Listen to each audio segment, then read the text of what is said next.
Chicago, AP, the Chicago Blackhawks mishandled allegations that an assistant coach sexually assaulted a player during the team's Stanley Cup run in 2010, according to an investigation commissioned by the franchise that cast a shadow over the NHL on Tuesday.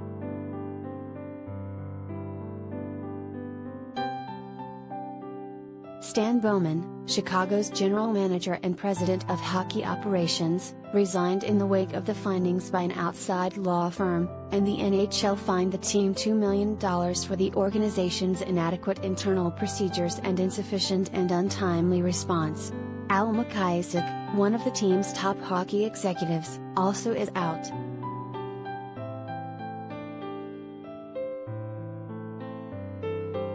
Florida Panthers coach Joel Quenneville and Winnipeg Jets general manager Kevin Cheveldayoff, who were with the Blackhawks when the sexual assault allegations were first reported, were named in the Deming report as well.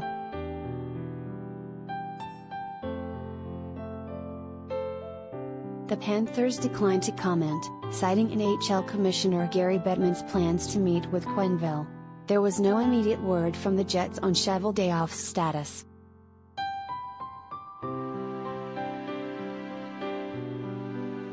The Blackhawks hired Jenner and Block to conduct what they called an independent review in response to two lawsuits filed against the franchise, one by a player identified as John Doe alleging sexual assault by then assistant coach Brad Aldridge in 2010 and another filed by a former student whom Aldridge was convicted of assaulting in Michigan.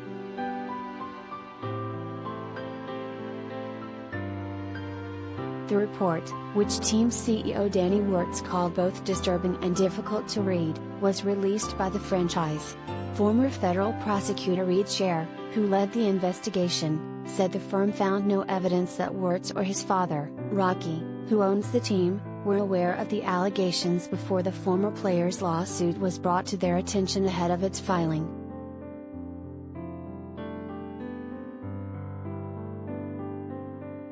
It is clear that in 2010 the executives of this organization put team performance above all else, Danny Wirtz said. John Doe deserved better from the Blackhawks.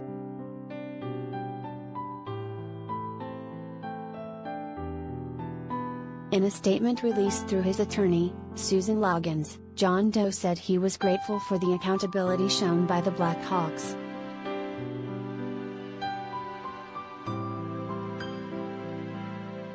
Although nothing can truly change the detriment to my life over the past decade because of the actions of one man inside the Blackhawks organization, I am very grateful to have the truth be recognized, and I look forward to continuing the long journey to recovery, John Doe said.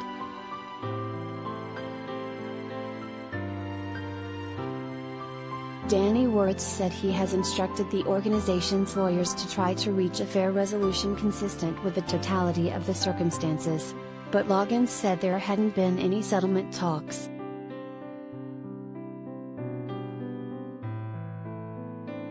I'm waiting to see if there's any action behind their repentance that they expressed today, she told the Associated Press.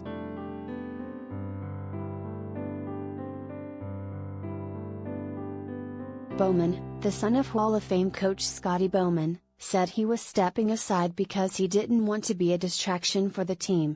He also resigned his position as GM of the U.S. men's hockey team at the 2022 Winter Olympics.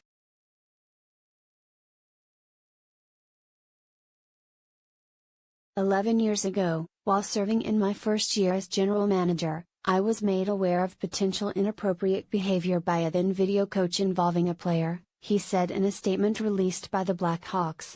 "I promptly reported the matter to the then president and CEO who committed to handling the matter.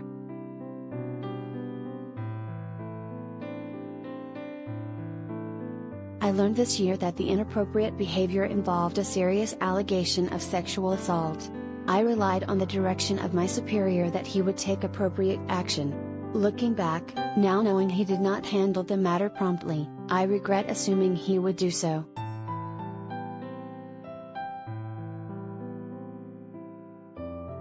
According to the report, the encounter between John Doe, then 20, and Aldridge, then 27, occurred on May 8 or 9 in 2010.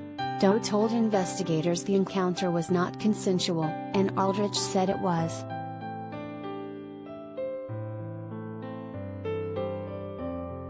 On May 23, right after Chicago advanced to the Stanley Cup final, Bowman, McIsaac, former team president John McDonough, former executive vice president Jay Blunk and then assistant general manager Cheveldayoff met with then coach Quenneville and mental skills coach Jim Gary to discuss the allegations. McDonough and Blunk are no longer employed in the NHL.